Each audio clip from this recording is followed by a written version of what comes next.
Stop trying to scoop the ball up in the air. If you want to create elite level low point control, that compression with your iron shots that people talk about, those pure strikes, you don't need complicated swing thoughts. You just need 5 minutes a day to fix this. Today, we're building a step-by-step roadmap that will transform the way you strike the golf ball. We're starting with a foundational low point control drill. And the best thing about this is you can do it at home, you can do it at the range, you can go and take it out into the garden right now and start improving. I'm going to show you a unique face control drill that will help you fix where your shaft lean appears to be. And the last drill is often the one that totally shocks golfers, and it makes them realize that what they're actually trying to do to try and get more compression is making them more flippy. It's so counterintuitive, but what it really does when you show golfers this is it totally transforms how they strike the golf ball. So grab a club and let's start building those skills. You need 2 golf tees for the first drill, and they need to not be castles. They need to be these kind of tees, which are long and thin. What you're going to do is you're going to place them down on the mat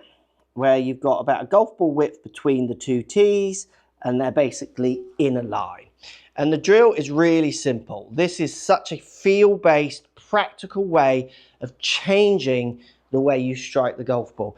Not complicated positions, just simple practical use.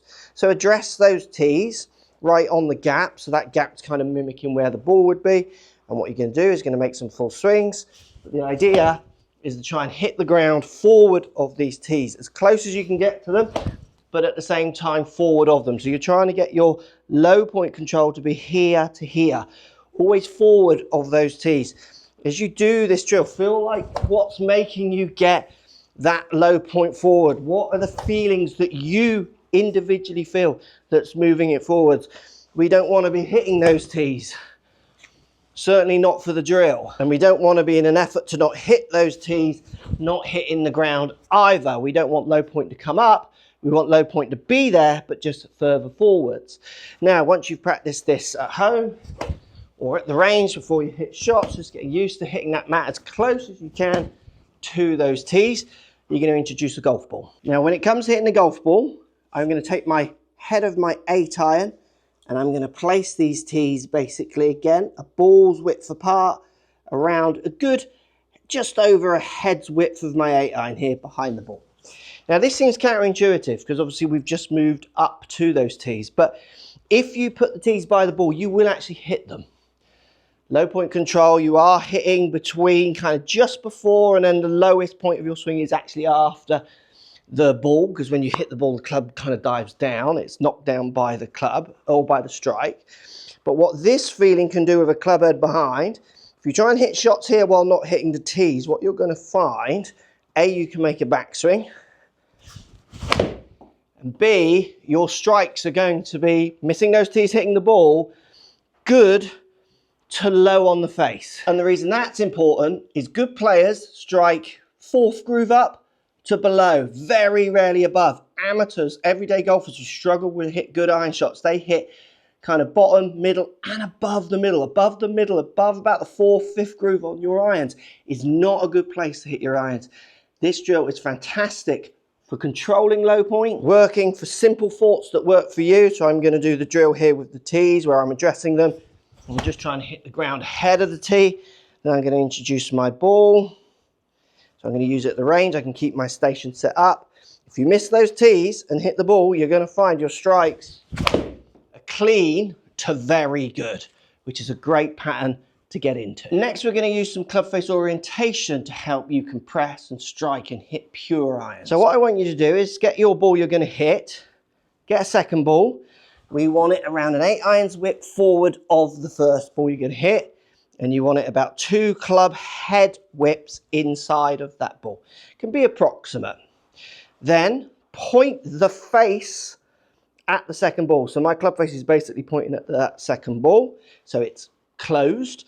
I'm going to grip the club like I'm hitting a straight shot, and that is the game. From this closed club face position, the game is to get your body and your hands in the handle to help you hit straight shots. You're basically not allowed to hit the ball left. So if I do my ordinary swing from here, what happens obviously is it's just going to go straight left. That's where the face is pointing. The game, not allowed to hit the ball left.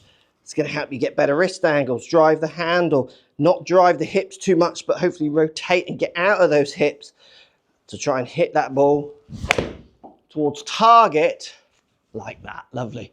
With that closed club face. This drill I use with students, have done for years. It absolutely transforms their club face control and understanding of delivering face, and it's practical. You can hit shots with it. You don't have to think about the positions you're getting into. You're going to be more target focused of really projecting that ball out towards the target. Even though that one's missed like left of the line, I'm classing that as a win. You just don't want it going 20 yards left of the line. Remember, I've got a free 101 golf swing class linked down below if you want to sign up for that. It's totally free. Help yourself. Now, the last tip here is the counterintuitive one that blows people's heads off. Now, this is something I've seen all my coaching life. I see it still now with my skillist students where they have flicky forward impact. So we see this kind of angle impact where everything's flicked forwards. But what we actually see, which is super interesting, if I set that handle up like that from the front on camera here, I would presume you're going to say that's pretty good, shaft lean to neutral. Now, if I keep that handle there, but what I'm not going to move the handle, I'm going to move my hips way forward, move my shoulder forward, so my arm has to bend to get back to this handle. So if you look at that angle is going to look more flicked forwards from front on camera, even though the shaft hasn't really moved. Where if I bring my body back to a more what you see on telly kind of impact, trying to keep the handle as still as possible, now you see this kind of line, this kind of compression shaft lean kind of appearance that you get from better players. The more I push this forwards, but leave that where it is, the more this will appear like it's flicking. And that's the bit that is crazy. You trying to get across more to get low point forwards more often creates more flick. You have to kind of let the club go back and try and pick the ball up. You need to learn to turn the corner. Such a simple drill for turning the corner. So I want you to think of shift. So downswing, you want to see about 4 inches of shift across, around 4 inches hips. Upper body moves across to kind of put yourself on top of the ball. So it really gets you kind of over the ball, what people call covering the ball sometimes. Now this will get your arms dropping. Really good for allowing your arms to drop. Now we need the hands to get from behind us out to the ball, so we need to turn this corner. What we don't want to do is just keep going.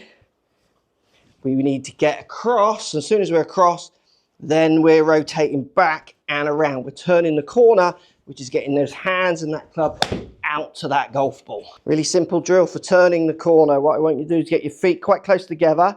Just lift the right heel up, wall pressure on lead foot. So you're basically going to swing off your left foot. I want you to turn. This is going to get you really staying back behind the ball in the downswing. Then from here, when you come to hit the ball, really try and feel like you rotate out to the ball. Obviously from here, if I was to shift way across, I mean, I'm just not going to hit the ball. I'm going to fall over. So feet closer together, right foot up, all pressures on this foot. We're going to turn into this foot, so shift across as far as you can without falling over, and then turn that corner out to the ball. Then working those feelings into your full shots is where those pure strikes are going to come from, and you're going to get rid of that scoopy, flicky, horrible impacts. Now, if you want to find out if you hit your 7-iron the right distance, you should be using this video. It's got all the information you need for handicap to work out if your 7-iron is actually going the right distance and if you're producing the right loft.